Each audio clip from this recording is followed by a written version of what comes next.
Well, can't be worse than the Topher Grace version. Poor Eric Foreman. Poor guy. Hey there guys, what's up? What's going on? It is Movie Review Mike 18 here, back with another movie review. And as you can probably tell by the sound of my voice, I am just getting over a cold, which figures. My first review back that I'm actually filming, and of course I'm sick. But I'm going to power through this review to talk about Venom. That's right, guys.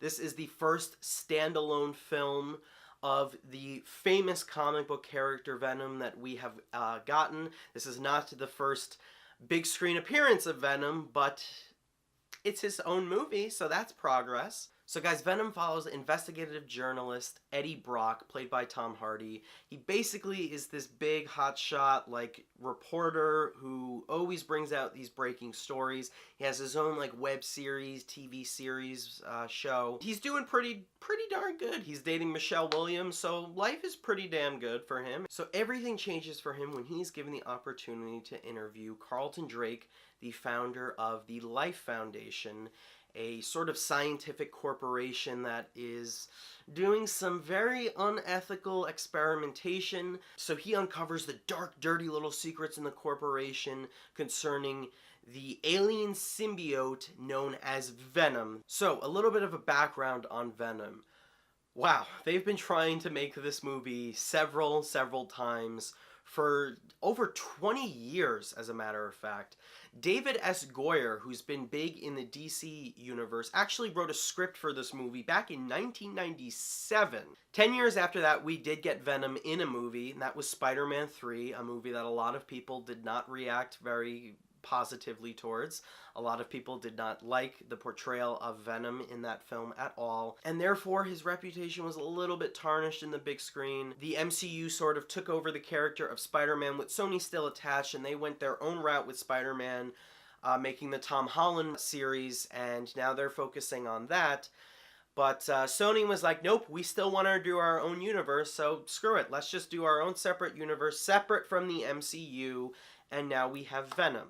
And I'm actually kind of glad that they're not bringing Spider-Man into this universe, and I'm actually also really glad that they're not introducing another new Spider-Man, which they also could have done, because I personally believe that we can have a standalone Venom movie without Spider-Man. A lot of people actually complained about that with this film, saying we needed Spider-Man. I was actually pretty intrigued to just focus on Venom. Just Venom, okay? And if they want to introduce Spider-Man later on down the road, they can in another movie, but I'm glad we just focused on Venom. Did Sony actually do something right for once since the Amazing Spider-Man reboot series that I am just trying to just... Yeah, guys, I'll cut to the chase. Venom is not great, okay? It's not a great comic book movie by any means. There's a multitude of issues that I had with this film, but it's not terrible. Believe me, guys, this is not going to go down as the worst comic book film of the decade. I think there's already a clear winner in that category. But my issues with Venom concern things that definitely could have been prevented had they actually just taken a little bit more time in developing the story and fixing a couple of character or pacing issues that I personally had with the film. Now, I'm not going to say that this is it for the universe that Sony's trying to create. I definitely don't think it should end. I would like to see where they go next with a sequel. I do just think, though, that this is a flawed first film that could have been fixed a little bit more, but hopefully they will take the notes that we are giving them, because I'm not the only one who found this film just to be okay. So let's talk about some of the good guys, because it's not a terrible movie by any means. It's just a flawed movie. Tom Hardy is always an enjoyable watch on screen. This is a dude I really admire and respect as an actor. He's been in some great films over the past few years. He really has. Now, there is absolutely enjoyment to be had with Tom Hardy's performance in this movie. You can definitely see he was committed to this role. successful. He wanted this film to succeed. I mean, he's playing the title role of Venom. This is a huge comic book character that so many people love and cherish, and have been waiting to see a faithful portrayal of on screen. When he is with Venom and as Venom, I think Tom Hardy is pretty damn good in this movie, and that's where he works the best, and that's where I could see he was having the most fun. A couple of other scenes in this movie, I did find I had a couple of issues. There were a few odd, timing, line deliveries that he had. There were definitely quite a few awkward moments. I don't know what it was. I don't think it was all him. I mean, of course, there's some awkward humor that he has to go through, but I'm mostly going to blame the script and the editing for that, not necessarily him. But when Venom is on screen, and when him and Venom are together, that, my friends, is the meat and core of this film, and that's what worked the absolute best for me. Every time when Tom Hardy is on screen, and he's sort of doing the inner demon voice battle with Venom because Venom's pressuring him into doing something he doesn't want to do, but he wants to do something that Venom wants to do. It actually created a really interesting dynamic in the film, and I actually enjoyed that element of the movie quite a bit. That's where I was the most entertained. The voice for Venom was really good, really menacing, and I just got much more of a sinister sort of villainous feel of the character, and in general in that film, for the tone they were going for, because of the great relationship between Venom and Eddie Brock. Michelle Williams, she's great. She's great in everything that she's in always. I mean, that's just Michelle Williams. So naturally, she's very good in this movie. She did have good chemistry with Hardy. I like how it wasn't a traditional cliched relationship. That's all I'm going to say with that. I really don't want to give away the first half of this movie, but I found that very, very enjoyable. The film explores the character of Venom and sort of Venom's kryptonite and everything that sort of makes Venom weaker or anything that makes him stronger very well. Much considerably better than Sam Raimi's Spider-Man 3 did. Now, I'm not going to knock Spider-Man 3. I'm going to go on record here saying I enjoyed Spider-Man 3, okay? I enjoy that trilogy as a whole. Yes, I said it. Spider-Man 3 is a perfectly fine movie with flaws. And I will absolutely agree that Venom was the least likable villain out of anyone. He had the least amount of screen time, and therefore I gave the least amount of shit for him in that movie. Of course, naturally, Venom is here to shine in his own movie. I understand a lot more about the character than I ever did. I appreciate the character a lot more than I ever did. I found him so much more compelling and intriguing than Raimi's version was. And I feel tonally, the movie nails what Venom's character is and what kind of sort of sinister kind of entity Venom is. The biggest problem with Venom by far, guys, is probably for me gonna be the pacing. This movie was very messily paced.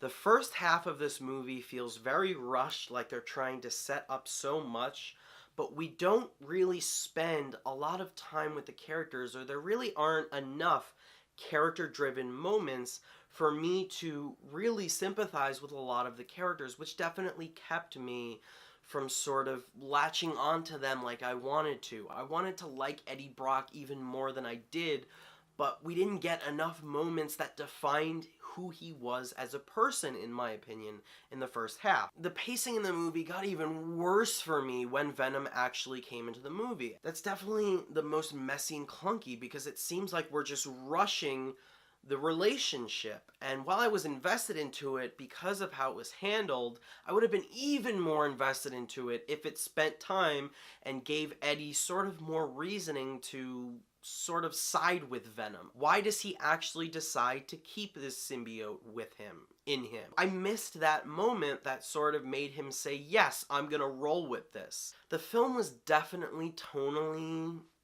messy. I saw this on a Thursday afternoon, and it was about last week, and there weren't that many people in the theater, but there were enough people, surprisingly, and all of the moments that were played for laughs really didn't get any laughs. I cringed a couple of times. I think the humor works best when Venom and Eddie are together.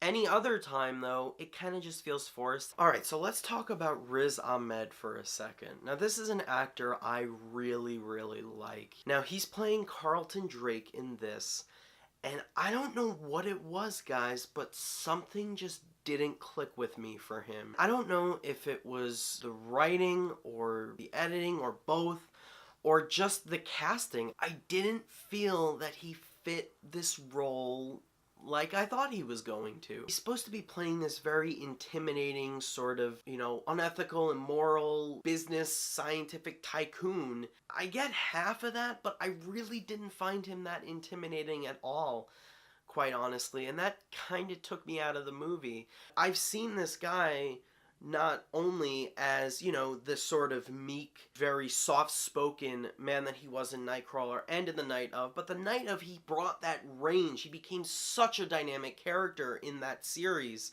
and became so hardened and so different and so changed from when we first saw him. So I know he has the range and the talent, but maybe he just didn't fit this specific role right. I also found the ending fight scene. I mean, of course, there's going to be a big fight scene with Venom and the antagonist. Of course, there's going to be that in the end of your comic book movie. You can't have a comic book movie without something like that.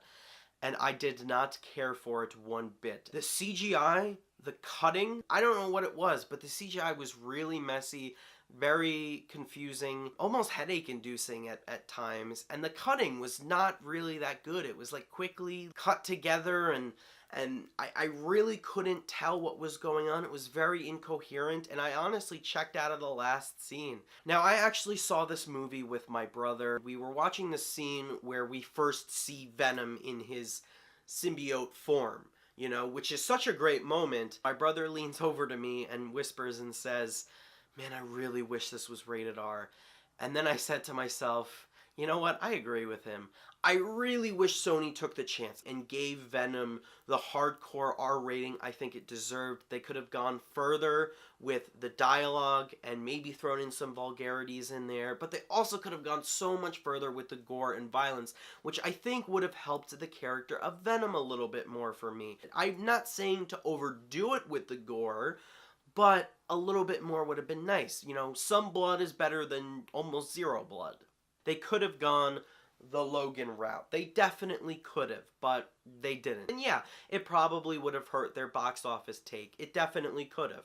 So they played it safe. They made a lot of money off it, but they could have taken the extra step. All of that taken into account, Venom is a completely fine comic book movie, but very forgettable one. And that is unfortunate because I did want to like this movie, guys. I wanted to love this movie. I wanted it to be one of the best comic book movies of the year, but as of right now, it's not one of the best comic book movies of the year. But don't worry, DC's movie hasn't come out yet. That's coming out in December, so that could very much well take that place because Justice League sure as hell did.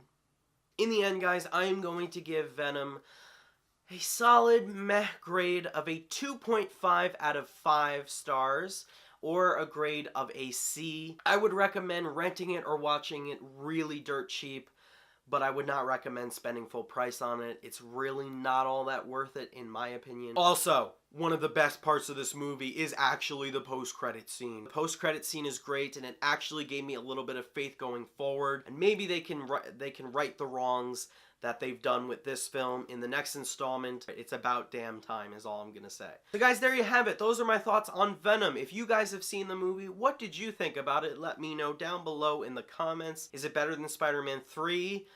I'm pretty sure most of you will say yes. I'm also going to be posting my A Star Is Born movie review after this one goes up, so stay tuned for that. Thank you guys as always for watching, and I'll catch you in my next video. Bye guys.